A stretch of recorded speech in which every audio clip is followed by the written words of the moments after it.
Tirzu, I saw your tweet. Tirzu tweeted this. I try not to talk about politics much here, but I will say it would be really interesting to see which political commentary live streamers would be brave enough to go live, hide chat, open chat GPT, enter this prompt, and answer off the dome with no assistance. I'm down. But we have a mod in here. You got to go emote only. I'll do it right now. But, you know, this is me being open and honest. So you can't make fun of me if I get something wrong about Turkmenistan or something. Create a quiz on the subject of geopolitics that you think an experienced political commentator should be able to answer.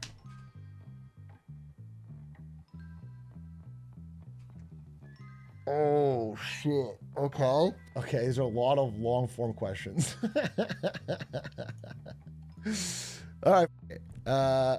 Start. Number one, string of pearls is a strategy associated with China designed to gain access to naval ports along the Indian Ocean and or contain geostrategic rivals like India. How did the 1973 oil embargo by OPEC change the global balance of power, particularly for the US and Europe?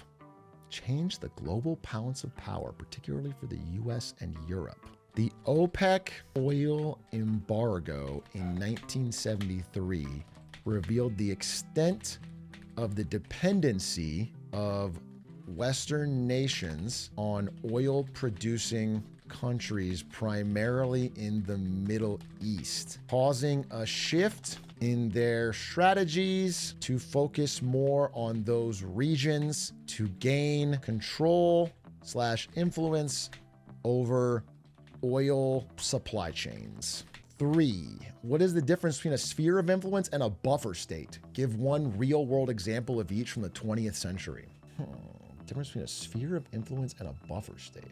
I mean, a buffer state is something like, honestly, Ukraine for NATO Russia,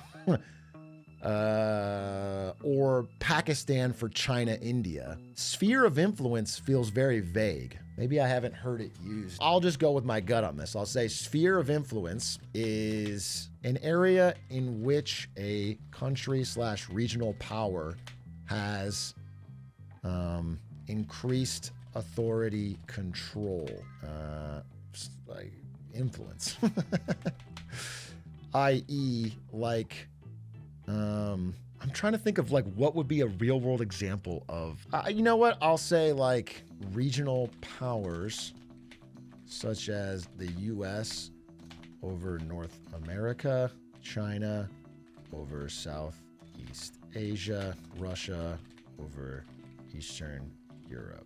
And a buffer state is specifically a sovereign that separates differing spheres of influence, i.e. Ukraine between NATO, Russia, or Pakistan between China, India. We'll see. Name 3 reasons why the Arctic is becoming a major geopolitical hotspot in the 21st century. Number 1, as Arctic ice melts, new shipping lanes are opening. New profitable shipping lanes, redrawing the balance, the value of certain northern land ports. Okay.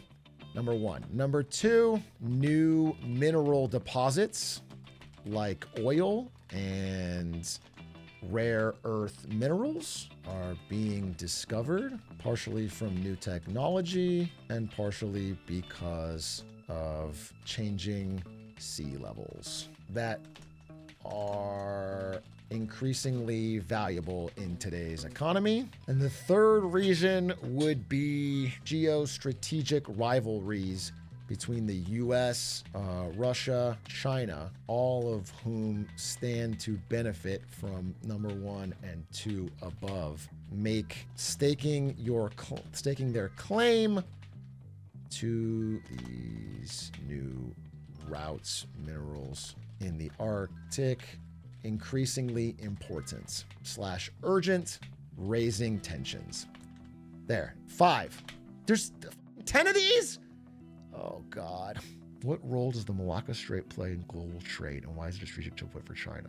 Just a large, there's a lot of trade through there. Specific role? Is there a unique good? I'm just going to give it a basic answer. It's an important shipping lane for Asian commerce, and it must have some specific importance to China. Am I even part of the string of pearls? I'm not sure. TBD on that. Go to 6.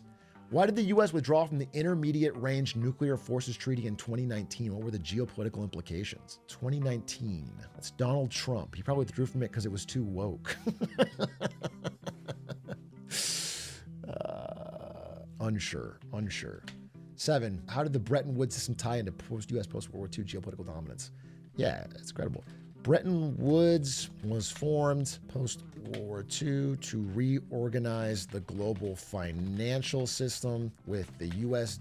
dollar pegged to gold, established as the world reserve currency, while other major currencies would be pegged to the U.S. dollar. Pegged, by the way, flirt. This gave, as the French would call it, exorbitant privilege to the U.S. dollar, which, as long as it wasn't being redeemed for gold, could spend far beyond its means, as it had to be used as the backing currency for other major nations. This system, along with the UN, the WTO, etc., were all part of a US-led setup of a global network of systems that often benefited them at the head. 8. What is salami slicing?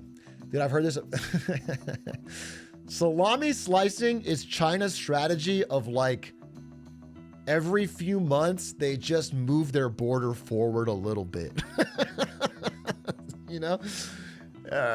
Essentially, China's just like, it's ours now. They just kind of squeak it out.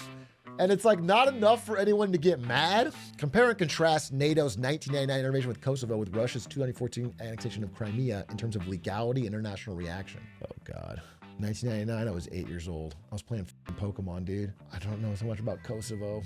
Look, ChatGPT, the real answer is those with power set and make the rules. So without knowing too much about Kosovo in 1999, my assumption is that the legality of a UN-led intervention would probably be considered far more above board with a less damaging international reaction.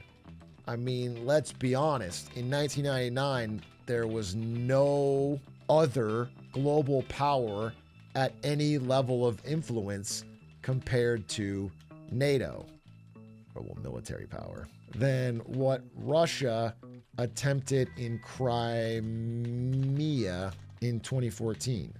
That being said, this does not excuse Vladimir Putin or Russia's actions in any way. 10. What is the debt trap diplomacy accusation against China's Belt and Road Initiative, and how did China and critics frame the issue differently? Good question. Okay. Debt trap diplomacy is when a wealthier, more powerful nation offers loans, debt to a developing, less wealthy nation with significant strings, penalties attached to the point where they benefit from non-payments. China's Belt and Road Initiative, much like the IMF World Bank, has been accused of using debt trap diplomacy to lock developing countries into debt they know it can't pay back in order to secure strategic assets. In China's case, like a major port. China would frame their actions differently in that they are providing a much desired second option to the previous monopoly of the US-led financial order in the IMF World Bank style. Yeah, I think that's good. Okay, so that's 10. So what did I skip? I skipped 6 and 5. Oh, God. So to be honest, I'm not sure I know these. I don't specifically know. I mean, I could say because Donnie Trump was feeling some type of way. I mean, for real, there was definitely something specific, but it's not in my brainstem right now. I guess if I were to guess, I would say because Trump felt like the U.S. was being taken advantage of by the treaty, okay? And the geopolitical implications were an increased sense by other nations that it was every man for themselves and a likely increase in nuclear proliferation. But that's really a guess. And then 5, Malacca Strait. It's an important shipping link for Asian commerce, and China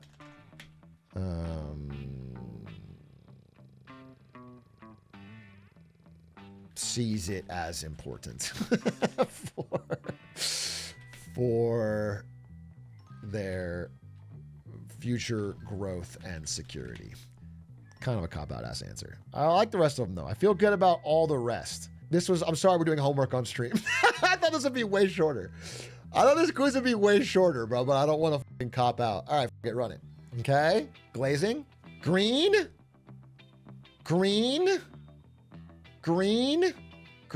Yeah, okay, mostly correct, but a bit thin.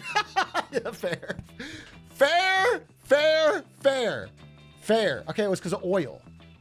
It was oil. It was oil. I assumed it was just trade. INF treaty was all directionally right, but oversimplified. Okay. Yeah, again, I didn't know that this one. These are fair. Russia's violation, they used missiles. Trump felt constrained strategically by China. Okay. Directionally right, but I didn't know the specifics. Bretton Woods, very strong. That was the one I was most proud of. I'm just reading a book on Bretton Woods. Salami slicing, spot on. Kosovo versus Crimea, brutally honest and broadly accurate. Okay, 9.5 out of 10. How about that? How about fucking that? Let's fucking go. You know what? I went in with I'll take it. I'm not saying it's the best answers ever, but bro, I'm gonna be real. Your quiz was 10 times harder than the one it gave me. For me, it was like name the 5 permanent members of the UN and share the special power they have. And similar short answer style questions. It had you writing whole essays. That honestly felt kind of hard, bro. When I saw those questions, I was like, damn. I was like, damn, bro.